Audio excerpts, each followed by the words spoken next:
What's up, guys? We are live. What's up, everyone? What is going on? We are live. This is a live Blender Q&A and tutorial. What's up, everyone? Give me a second. Let me set everything up. All right. What's up, everyone? This is a live Blender Q&A and tutorial. Again, we do this every weeknight. Eat an entire jar of pickles, please. Now that's a weird request, man.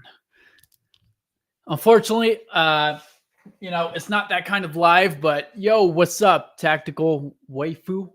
Again, guys, this is a live Blender Q&A and tutorial. This is not a live pickle eating live stream, unfortunately. But if anyone has any questions regarding anything in Blender, you could ask it tonight. By the way, guys, we are live on YouTube, Instagram, Kick, and Twitch, and also on Discord right now. So make sure to join in the Discord, as that is where we are live streaming. So with that, guys, we are going to go ahead and answer some questions. Again, does anyone have any questions regarding anything in Blender? Again, it could be related to anything: shader nodes, geometry nodes, animation, texturing, modeling, whatever it is. And again, there are no stupid questions. You could ask whatever kind of question that might pop into your head regarding Blender. And then we are going to do a live tutorial. So again, does anyone have any questions regarding anything? Geometry nodes, shader nodes, again, can be anything at all in Blender. By the way, guys, the official site is blendermania3d.com. Tomorrow evening, we have a live Blender contest. So make sure to join in. You could be a participant or a viewer. So with that, I guess we are going to go ahead and do some tutorials, unless someone has some questions. Again, you could ask any questions if you have any questions regarding anything in Blender. If not, let's jump into it. We're going to go ahead. Let's see what I'm going to do the tutorial on tonight. Let's see. I guess we could do, let me see what we're going to do. We could do some, let's see. Could do some stuff with dynamic paint, actually. Some cool stuff. So let's go ahead and do just that. So over here, guys, I'm going to show you how to create a cool effect using dynamic paint.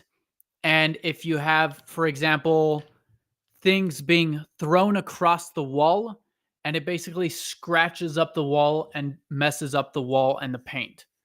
So we're going to do all that.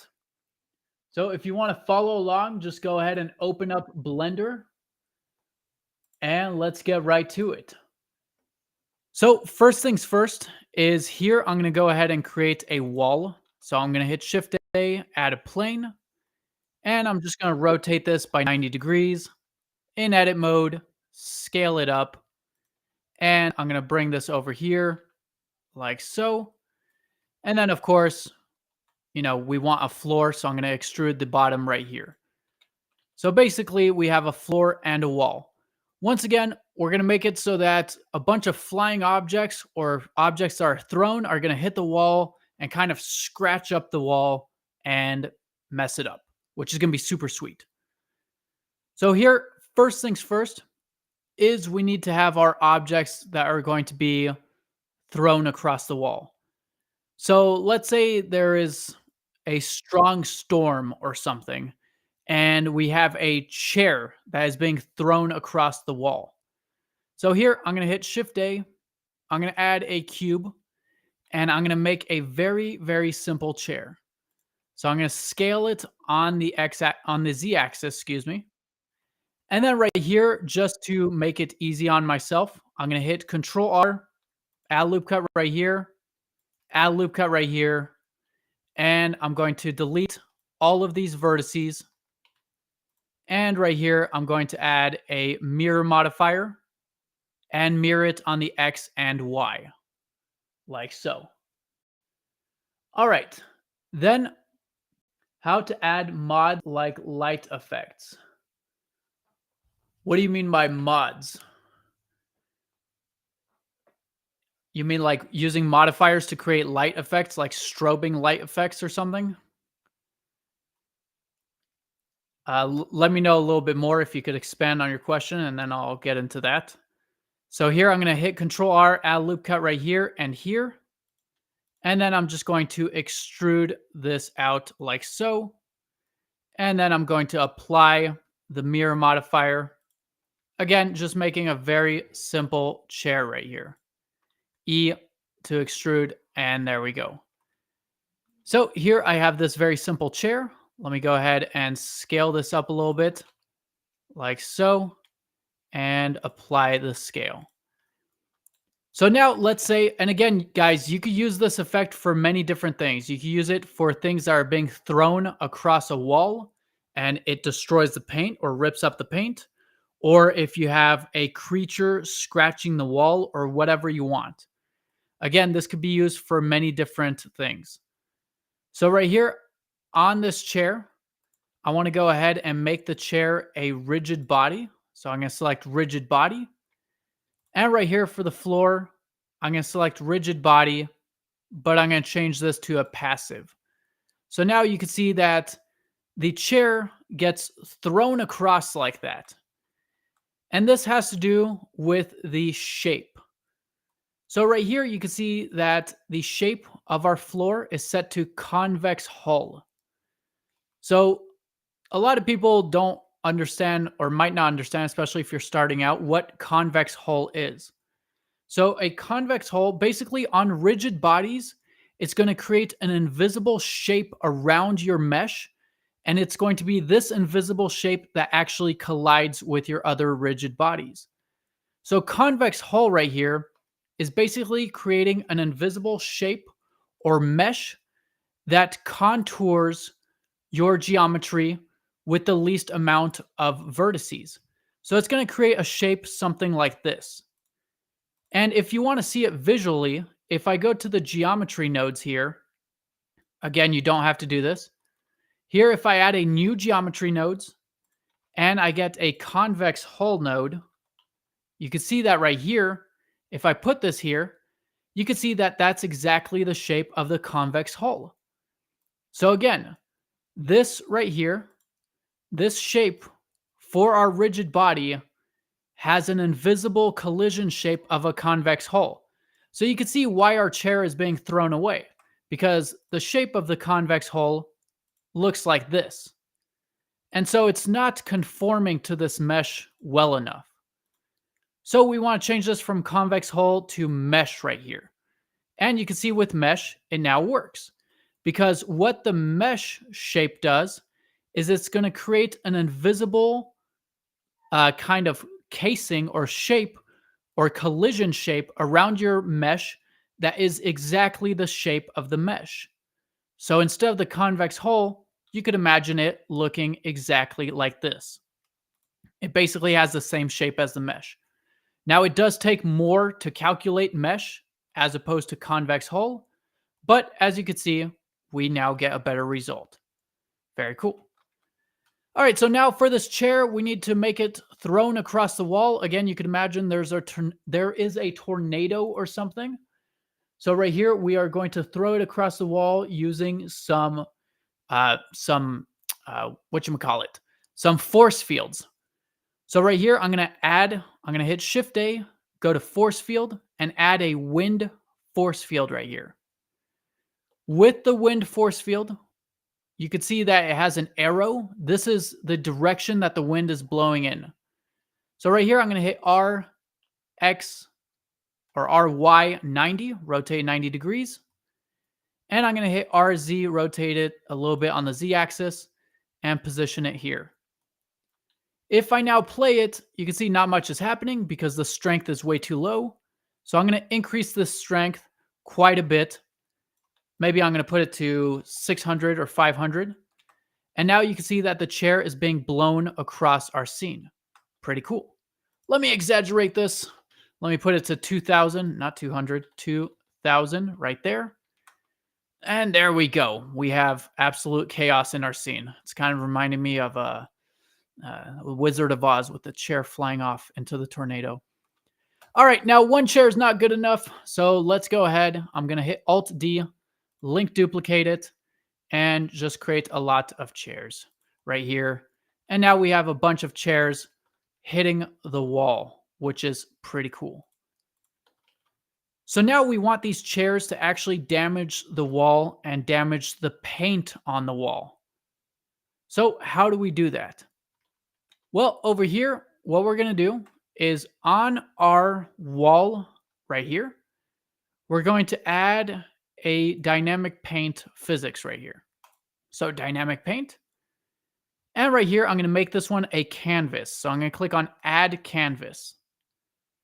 The format right here, we're not going to put it to vertices because the vertices, you need a bunch of geometry on it.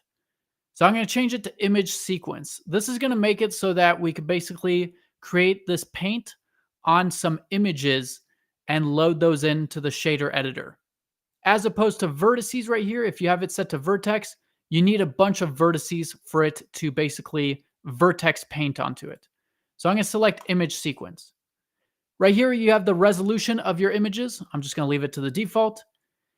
And then down here, you can see that we have some other options. The one that I want is, I'm just going to leave everything to the default right here. Actually, this is the rigid body, which was distracting me. Okay, there we go.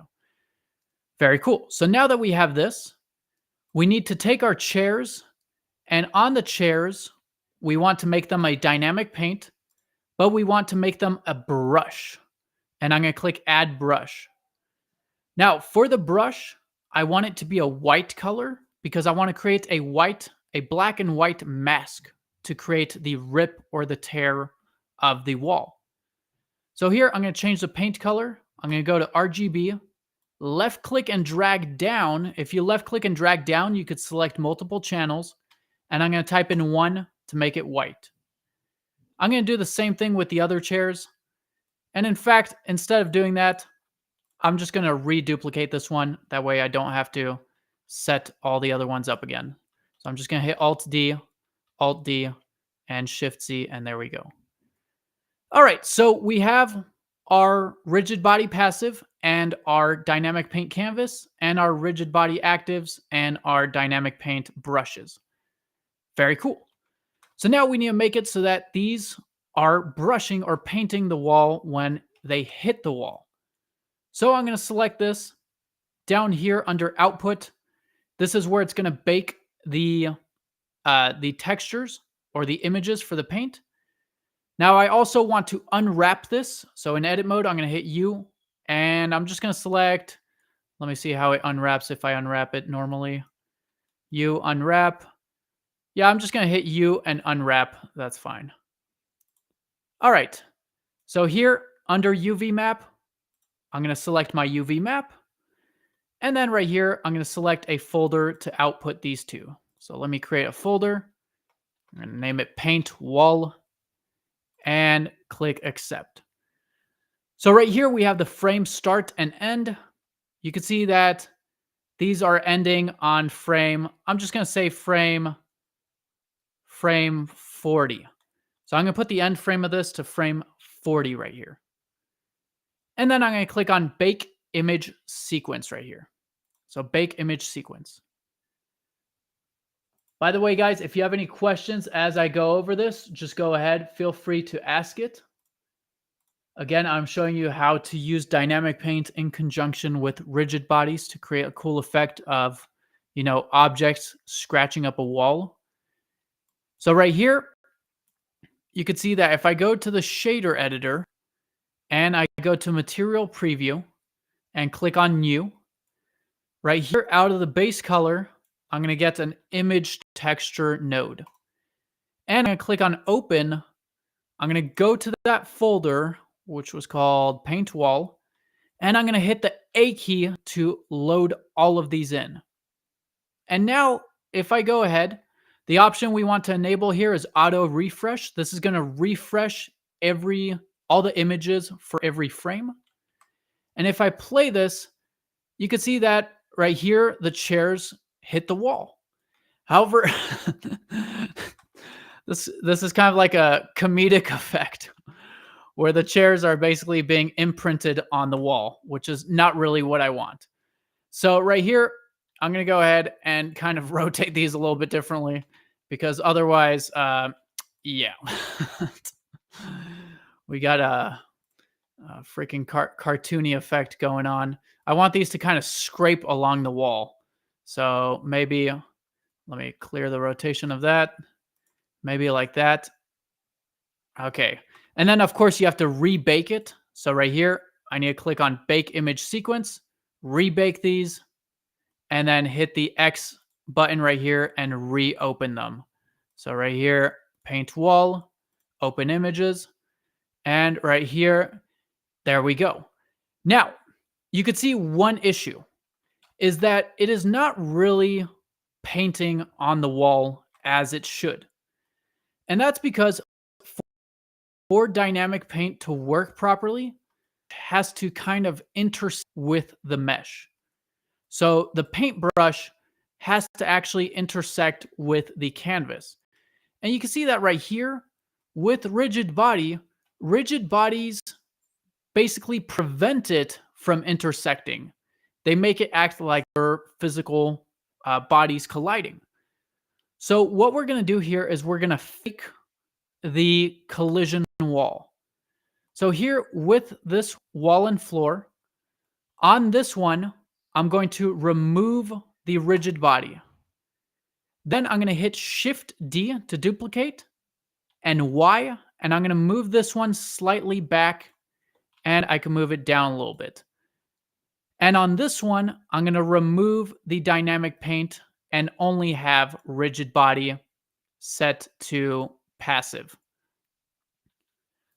So right here, let me remove the material from this one. So right here on this front one, I have the dynamic paint. And on this back one, I have the rigid body. And also I need to change this to mesh. What this is going to do is because this one is no longer a rigid body, the chairs are going to go slightly through this mesh and actually be able to paint on our mesh. So we're basically kind of cheating in a way, quote unquote cheating. So right here, I'm going to rebake this. So bake image sequence right here. And let me go ahead and hit the X key or X and open it and go to desktop, paint wall, and open all of these right here.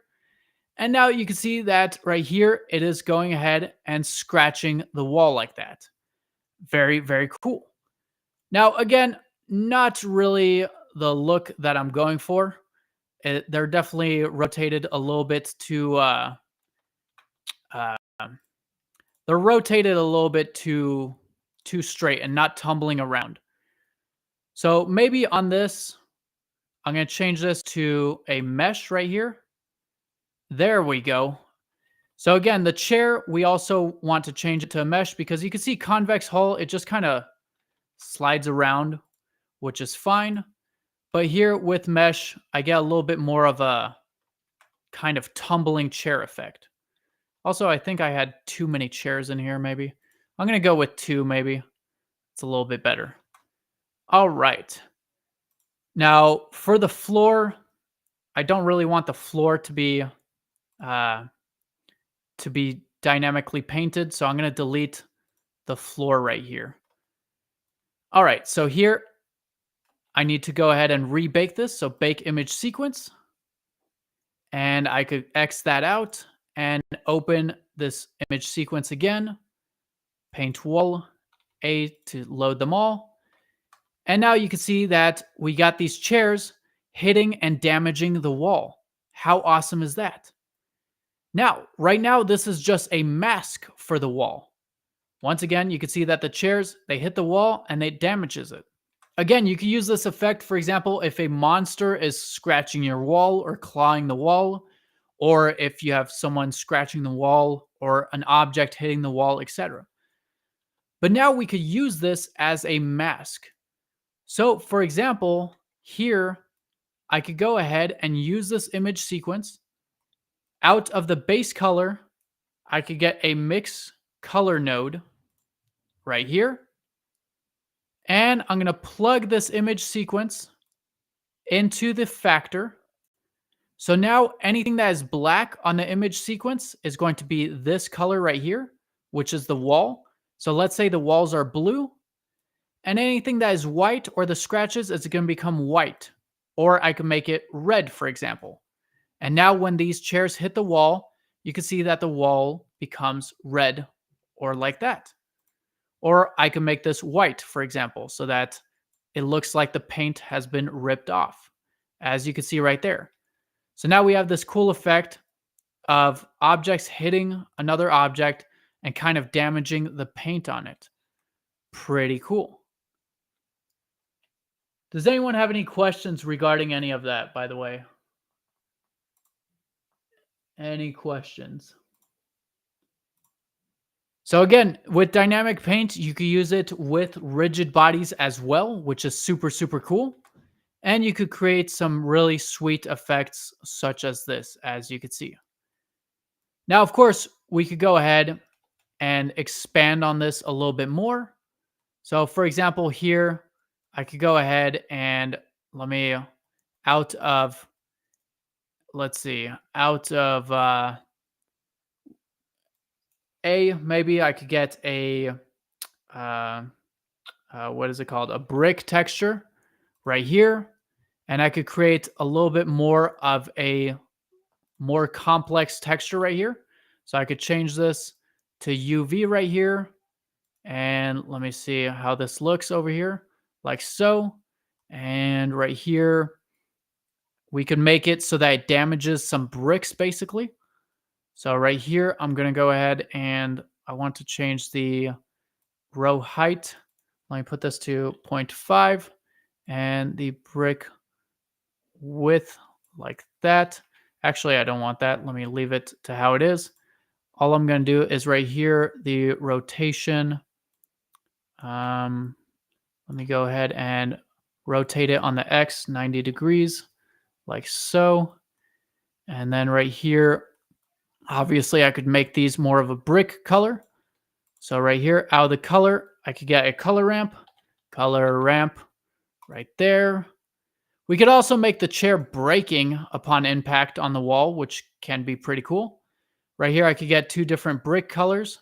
So I could get kind of a reddish color and paste that and make this one a little bit more of a darker orange color. Put this into brick 2 as well. And then, of course, a noise texture is always nice to add variation to it. So I could add a noise texture here. And right here, I could plug the object into the vector. So right here, you can see that we're starting to get this cool effect. Let me change this to blue so that we can see this a little bit better. So right here, the chairs are flying into the wall and scraping the bricks. Now, obviously, here I need to go ahead and tweak it a little bit more. So right here, let me make this a little bit darker here maybe. And let me put the scale to 2. And then, of course, guys, the magic is in the bump.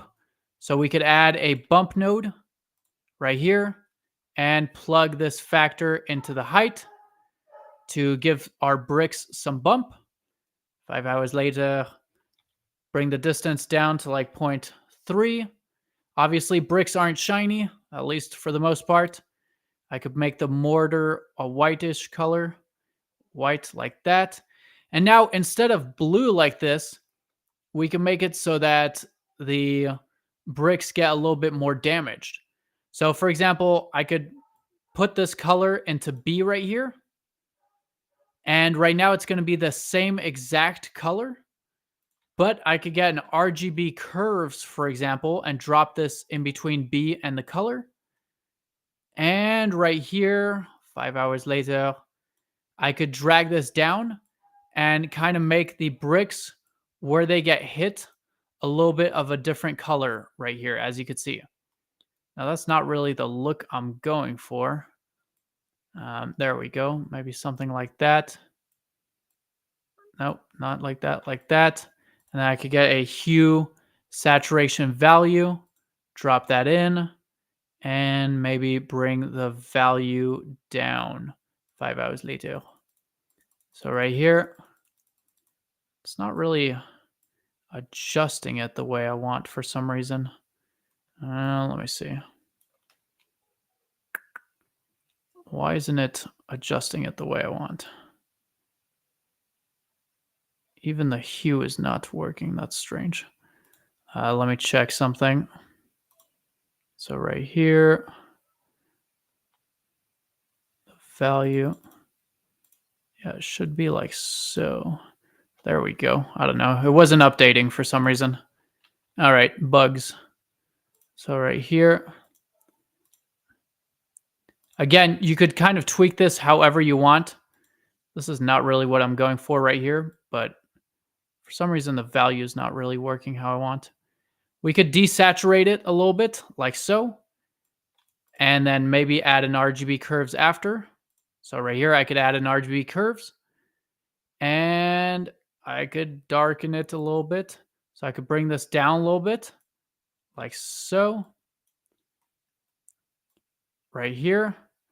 And you can see that now, right here, where the chairs hit the wall, it basically scrapes the bricks, as you can see right there, and it gives it kind of this cool effect. So now the bricks are being scraped by these chairs right here. So you can see as it scrapes and hits the bricks, we get this kind of cool effect. Now, not really the color look I was going for, but it actually turned out kind of cool.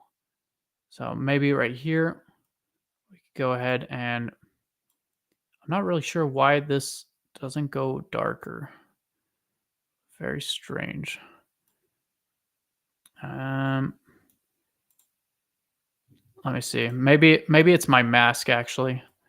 So right here on this, no, it seems to be fine. Maybe it's because I'm in Eevee. Who likes Eevee anyways? Let's go to cycles and rendered viewport shading mode.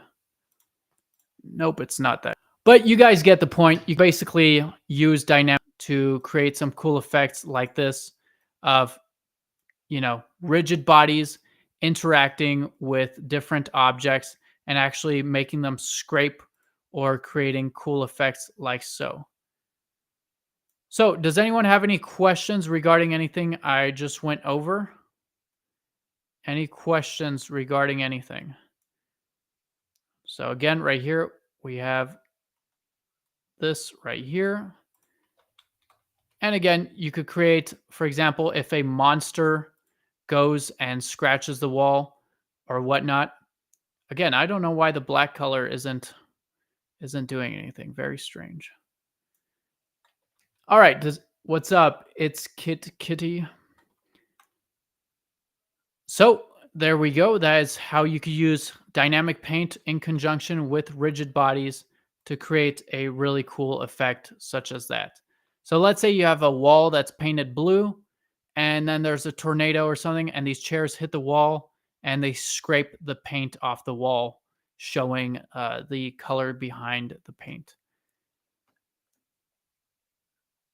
How to give old texture to the walls. What do you mean by old texture? You mean like old, like kind of like cracked white wall, I guess? So the question is how to give old texture to the walls. You could do that pretty easily using a Voronoi texture. So for example, here, I could go ahead and I could add a Voronoi texture right here, set to distance.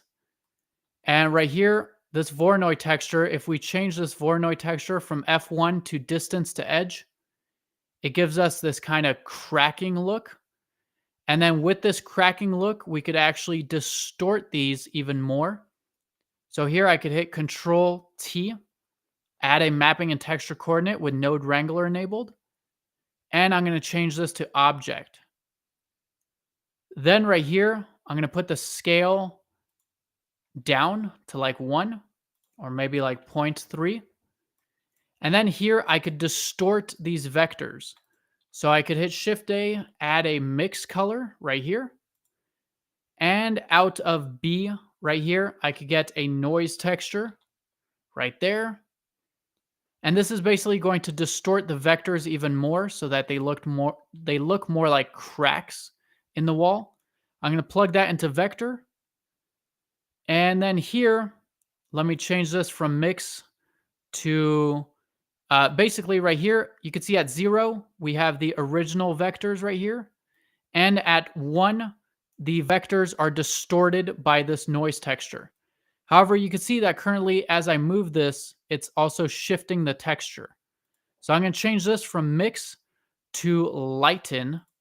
And this is going to make it so that the texture doesn't shift around as much. As you can see right here, the texture is no longer shifting as much.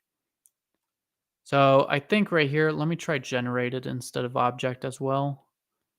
So right here, and let me put the scale up to 4 maybe. Yeah. I'm going to actually put it to generated because object doesn't give me the look I want. So with it set to generated for the vector, you can see once again the factor of 0, and make sure to put the scale back up to 5. Factor of 0 is the original vector. And then as we bring it to 1, it's distorting these vectors with the noise texture right there. And then we could just go ahead and add a color ramp, for example. That's not a color ramp. We could add a color ramp right here. And we could create kind of olden day walls, Roman olden day walls. Let me check how those look. Olden Roman walls.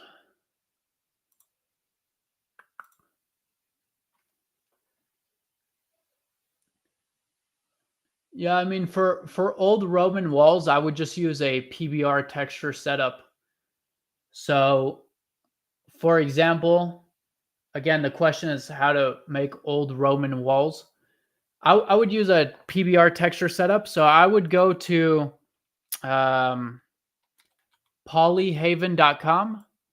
So right here, polyhaven.com. Excuse me.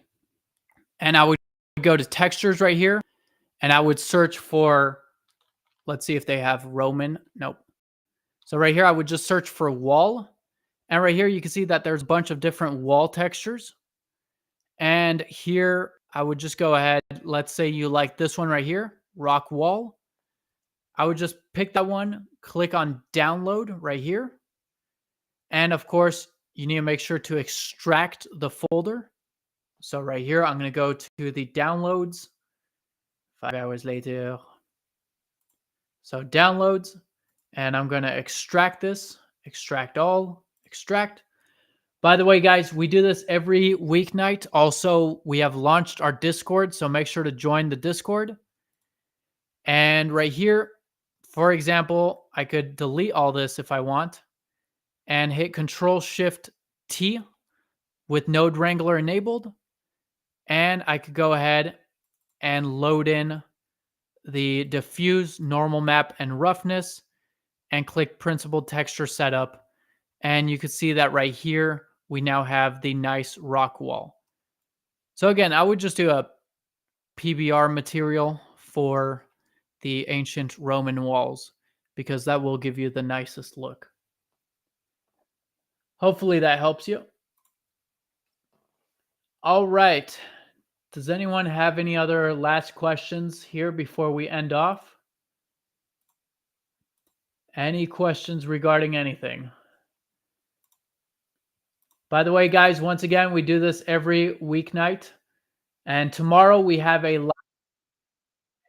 sorry, not a Q&A. Tomorrow we have a live Blender contest. You can feel free to join in and participate or be a viewer. So with that, guys, we're going to end off for tonight. Make sure to join the Discord. Again, I posted the link for the Discord several times, or at least once on the chats. So make sure to join the Discord.